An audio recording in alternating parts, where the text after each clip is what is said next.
I'm Frank Proto. I'm a professional chef and culinary instructor, and today I'm going to show you how to make fresh pasta. At home with eggs and without. This is How to Make Pasta 101. Box pasta is an everyday workhorse. Making your own pasta at home or fresh pasta makes the meal a little more special. It just takes a little time and technique in order to get it right.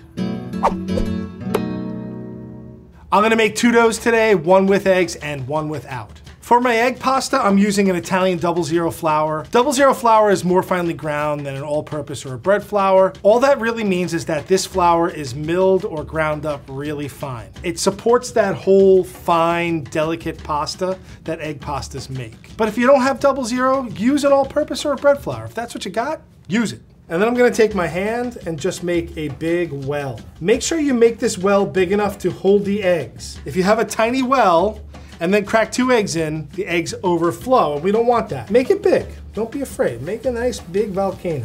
Whenever I make fresh egg dough, I usually do 1 egg per person. So here I have about 2 cups of flour to 2 eggs, so 1 cup of flour per egg. I'm gonna season this as well, a fair amount of salt. I'm scrambling this just for consistency and so that my dough is uniform throughout. So once they're whisked, I'm starting to bring the flour in. Try not to break your volcano at this point. If you put this into a mixer, you can just throw everything in, turn it on, and let it go. But I'm doing it the granny style or the Nona style. And basically I'm incorporating the flour a little at a time so that the eggs don't spill out all over my surface or my counter. So once we get to a point where it holds its own shape, now I start to kind of just mix a fair amount of flour in there. What's great about this technique is the dough is only gonna take as much flour as it needs. So at this point, I usually get rid of my fork. I use my dough scraper. You can use your fingers if you want. Now I just start chopping in some of this flour. So I'm scraping up all the bits on the bottom of the board. Basically what I'm looking for here is that my dough is not wet anymore and it's not gonna be sticking all over my hands. Now that my dough has come together, we're gonna start to knead it. Kneading the dough activates or works the gluten. And basically gluten is a protein that gets stretchy and springy after you work it. Gluten is what makes your pasta chewy. If you don't work your pasta dough enough, you're not gonna get that nice chewy bite to your pasta. And basically what I do when I knead this is I push down with my body weight, push away from me, fold it in half, give it a quarter turn, push down with my body weight, fold it in half, give it a quarter turn, and I just keep doing that until I get a nice elastic and smooth dough. And this is what I'm looking for. Press down, it's gonna spring back. That's how I know I have some gluten formation in my dough. If you press down and it stays down, you either need to add more flour or you need to keep kneading. My dough is nice and elastic. I'm gonna wrap it in a piece of plastic. And the reason I do this is so that the dough doesn't dry out anymore. If it dries out, it's gonna get kind of like an alligator skin. It's gonna be really hard to roll out. If I try and roll it out at this point, I'm gonna roll it and it's gonna spring back. If I let it relax for about 20 to 30 minutes, when I roll it, it's gonna hold that nice flat shape. I'm using plastic. If you don't wanna use that, you could wrap it in a clean towel, or you could take a bowl and turn it upside down over the dough. That's my egg-based dough. I'm gonna let this rest for about 20 minutes, and then we can roll it out. Pasta dough made with eggs tends to be a little more delicate, a little richer, whereas pasta doughs made with just water tend to be heartier and hold heavier sauces, a little more dense. I usually refer to the one without as a semolina dough because I'm gonna use semolina flour. It has a little more texture to it. It's a little more grainy than a finely ground flour. And most of the time that you buy box pasta, it's usually made from water, salt, and semolina flour.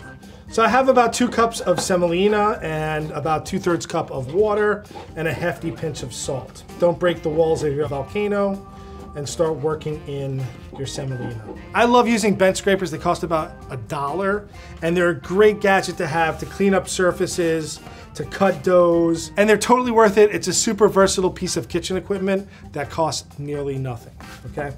So now that it's coming together, I can see that the dough is just a little dry, so all I'm gonna do is add a little bit of water. You don't wanna go crazy here. If you have to add water, if you have to add flour, you do it in small measures. You might be wondering, can I overmix this and form too much gluten?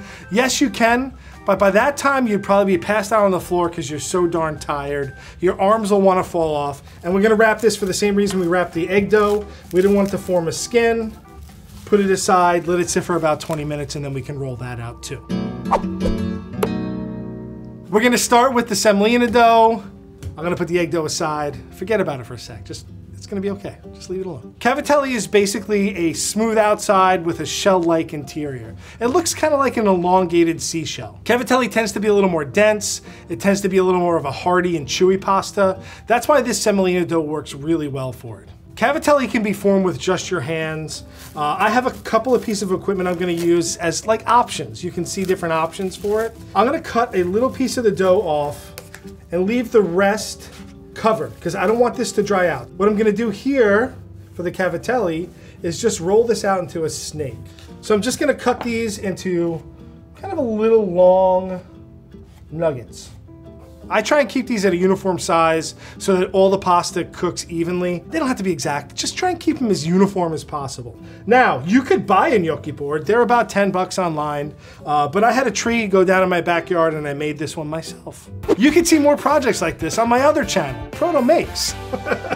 This to me is the best way to make cavatelli. Pasta shapes are basically made in order to hold or capture a sauce. So this method to me not only gives you the little cup that holds the sauce, it gives you some nice ridges on the outside. So you press your dough ball down and squeeze, right? So I'm pressing my dough ball down, pushing down and away from myself and making that nice cup. Those ridges and that cup in the middle are the surface area that holds your sauce. So this to me is the more classic shape. If you want to use your finger, you can take your thumb, press down and roll away from you to form that nice kind of cavatelli shape. You can see there's like an interior shell, a smooth outside. So that's our nice shape we got there. That's our cavatelli with no special equipment, just to prove that it can be done. Grandmas everywhere have been doing this for years. It's not complicated. Another way to do this is with a butter knife, and this one I'm gonna pull towards myself. Slight angle to the board, a little bit of downward pressure and pull towards yourself. The downward pressure lets the pasta kind of stick to the board a little. It kind of squeezes the pasta out the other end. At the end of the day, there's really no difference between the knife and the finger technique. Some people just feel more comfortable with a knife. They get a knack for it. It's kind of a knack thing. The next method is an overturned fork. With the fork technique, I just take the fork. I'm not using it like I'm eating. I turn it upside down. I'm kind of giving these a little squish, and I'm pushing down into the fork and away from myself just to kind of form that cup. What I'm accomplishing here with this is I'm making really fat ridges, so the sauce doesn't just sit inside the seashell, it grabs the outside as well. Let's put the cavatelli aside and work with our egg dough. For my egg-based dough, I'm making a pappardelle, which is a long, thick, wide pasta. It's kind of like fettuccine, but like triple as wide. This is a KitchenAid with a flat roller attachment. This makes it go fast and easy. I have my dough ball, I'm gonna unwrap it. I'm not gonna use it all because if you try and put all of this through the machine, it's just gonna shred it. I'm gonna do about 1/3 of it right now, and I'm gonna recover. I'm just gonna flatten it out and I'm gonna dust it lightly with some flour. We didn't need flour for the semolina dough because it's a nice dry dough. This has a little more moisture to it, so I'm just gonna put some flour on the outside so it doesn't stick to our rollers. I have my roller on 1. Now, 1 is the thickest. Some people might think 1 is the thinnest, but no.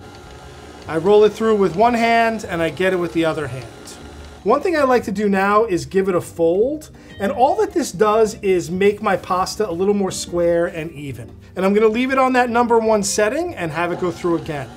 I'm gonna lightly dust and then I'm gonna go up 1 number to 2. Going from 1 to 2 makes our pasta dough a little bit thinner.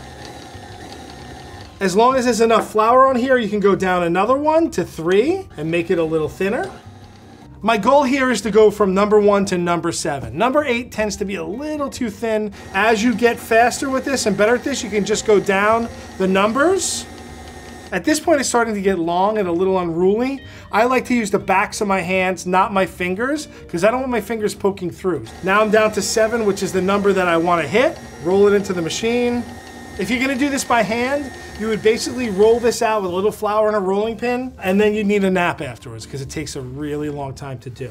So at this point, we can cut this in half, and we have 2 nice sheets of pasta. What I like to do to get my pappardelle at this point is to flour the inside really well so it doesn't stick to itself. And then we're gonna roll it up, and then I get some nice, even, clean cuts. Lay this out flat on a tray. I try not to stack it because I don't want it sticking to itself. You can put it really nice and close to each other. All right, maybe I'll stack a little. And that is my finished pappardelle. So now we have our finished cavatelli and pappardelle. Time to cook them. I'm gonna cook the pasta now, and I'm starting with the cavatelli. I have a pot of water here that I'm gonna salt. Some people would say sea salty. It's a good start. We salt the pasta water so that the pasta absorbs the salty water. Hence, our pasta is seasoned. If you salt the pasta at the end, basically you're gonna have a salty sauce with a bland pasta. This way, our pasta's seasoned, our sauce is seasoned, and it's magic.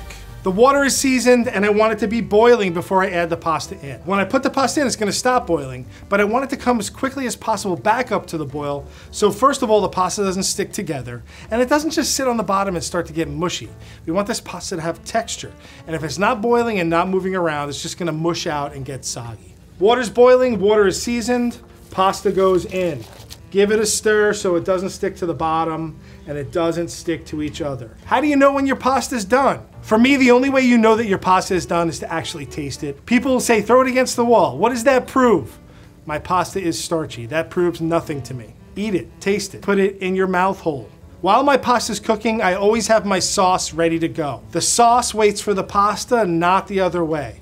Have your sauce hot and ready to go in a pan before you even start cooking your pasta. Now that my pasta's been cooking for a few minutes, I have this thing, it's called a spider because it kind of looks like a spider web. And it's just a great straining tool to have in your house. I usually let my pasta just cool a little and then I give it a taste. Perfect. I have a little chew to it. The pasta is cooked all the way through. It's not doughy and gummy. It has some bite to it. It tastes cooked. So now what I do is I take my spider, I get my pasta out, and it goes directly into the sauce. I don't drain it all that well. I want some of that pasta water in there. The pasta water has salt and starch, and that salt and starch is gonna help make my finished sauce a little more creamy. So my sauce looks a little thick. I'm gonna go into my pasta pot, get some of the water, and dump it in so it loosens my sauce. So in Italy, they'll cook it about 3/4 of the way and finish the cooking process in the sauce. So it's done cooking, let's throw it on the plate. A little bit of our chiffonade basil on top. And that's my cavatelli with a semolina-based pasta dough. I have my pappardelle from our egg dough, my water is boiling. I'm gonna add some salt. I have my cream sauce here, and cream sauce generally gets paired with long, thin noodles because it sticks really well. And we're gonna drop our pasta in. The pappardelle will cook quicker than the cavatelli. It's only gonna cook for about 2 or 3 minutes. I'm gonna swirl it around. The pappardelle is super thin. That's why it's gonna cook so quickly.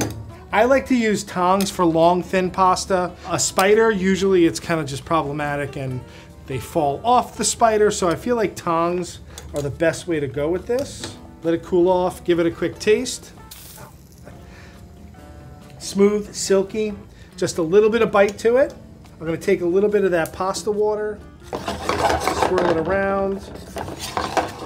It's important to have the burner on here because when we add the pasta water, now it's gonna be too liquidy. We want some of that liquid to actually cook off a little and cook onto the pasta. So you don't wanna just do this in a cold pan. You wanna make sure that it's cooking, okay? That looks great. So I get my plate.